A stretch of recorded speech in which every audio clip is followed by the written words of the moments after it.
ఐక్యత కొరకు పాల్ గారికి ముక్కలకు సహకరిస్తాం పలు బాప్టిస్ట్ మిషనరీలు. హోటల్ డాల్ఫిన్ వేదికగా మే 7, 2026 నాడు అంతర్జాతీయ క్రైస్తవ చట్టాలు అనే అంశంపై చర్చా వేదికను బాప్టిస్ట్ మిషనరీలు మరియు అంతర్జాతీయ ఉపదేశకులు బిషప్ పాల్ విక్టర్ గరికి ముక్కుల ఆధ్వర్యంలో జరిగిన ఈ వేదికకు అతిథులు క్లర్జీ విల్సన్ బాబు, విన్సెంట్ జకర్యా, ఆర్చి బిషప్ సోమలరాజు బాబు, పీటర్ పిల్లి మరియు మన్నా మినిస్ట్రీస్ తదితరులు పెద్దలు పాల్గొన్నారు. మొదటిగా గరికి ముక్కల పాల్ విక్టర్ మాట్లాడుతూ, హింసించబడుచున్న యావత్ క్రైస్తవ సమాజం కోసం నా వెన్ను కాస్తానని, చర్చిలు కాలిస్తే, భూములు లాక్కున్నా, క్రైస్తవులని ఎక్కడైనా హింసించినా ఊరుకోమని హెచ్చరించారు. భారత రాజ్యాంగ విలువలను కాపాడుకుంటామని ఈ సందర్భంగా అన్నారు. గరికి ముక్కల భావాలను సమర్థిస్తూ బిషప్లు, మిషనరీలు కలిసి పనిచేస్తామని అన్నారు. మా బలాన్ని కూడా అందిస్తామని మన్నా మిషనరీస్ పెద్దలు తెలిపారు. త్వరలోనే క్రైస్తవ సమాజానికి మతం మార్పు వ్యతిరేక చట్టాలపై అవగాహన శిబిరాల ఏర్పాటు చేస్తామని పలువురు వక్తలు తెలిపారు. భారతదేశంలో ఉన్న క్రైస్తవ అసోసియేషన్స్ అన్నింటినీ బలపరుస్తామని, ప్రతి ఒక్కరూ దేవుని ప్రార్థన చేసి అన్ని మహిమకరంగా జరిగేటట్లు గరిక ముక్కల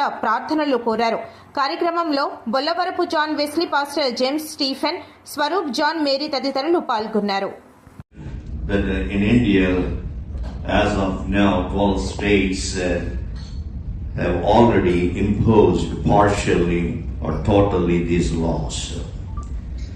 Number 3, provide training programs on constitutional and legal rights to those who are unaware in rural areas.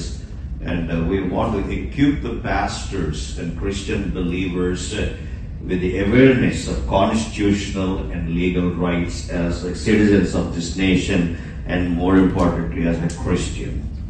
Number 4, forming prayer and Bible study groups to strengthen the pastors and believers. Number 5, as the Lord provides. This is something very key.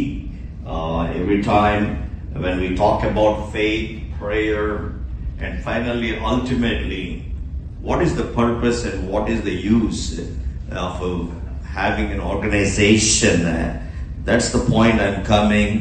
And we want to stand beside the persecuted church pastors by helping them with the